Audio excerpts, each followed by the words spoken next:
Here with us now is Dr. Qanta Ahmed, Senior Fellow with the Independent Women's Forum. Dr. Ahmed, always good to see you. Welcome back. Pleasure, Hena. I want to talk about the timing here because Oman's foreign minister, who was overseeing negotiations and talks less than 24 hours ago, he was with our vice president, saying this morning that those serious negotiations, quote, have been undermined. So how do today's actions affect the possibility of these future talks, especially now that we're hearing from the leader of Oman?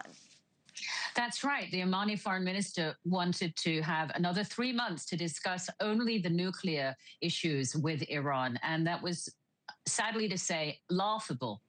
Iran has had years, if not decades, to show that it is not a belligerent threat to the region and has failed on every account. Even after being chastised by Midnight Hammer, it did not show any contrition or retreat.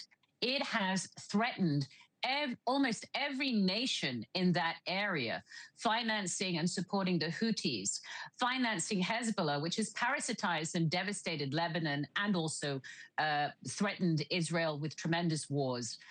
It has compromised the Red Sea, which has cost the global trade enormously. In 2019, Iran struck Aramco in Saudi Arabia. It's temporarily putting offline one of the largest oil refining capabilities in the world. Iran has absolutely decimated the structure of Iraq, which is so bravely trying to become fully democratic, but still has Iranian-backed militia that undermine it.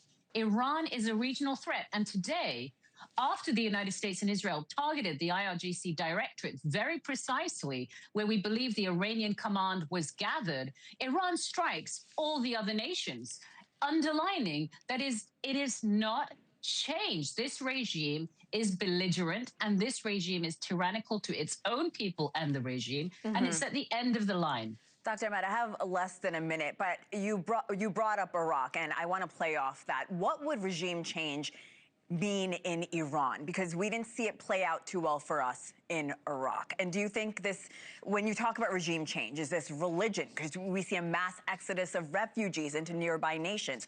What will this mean if the Iranian state collapses?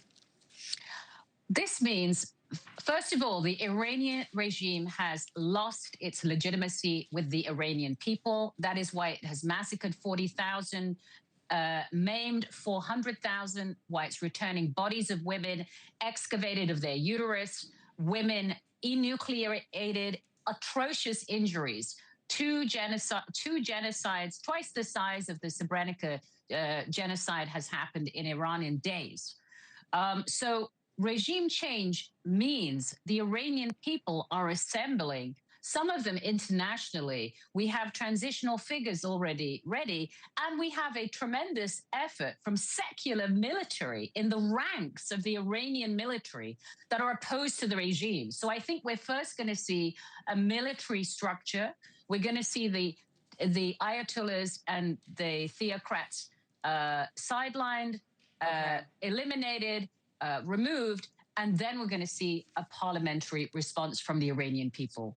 Thank you for watching. Subscribe below and download our NewsNation app right now on your phone, and you will get fact-based, unbiased news for all Americans.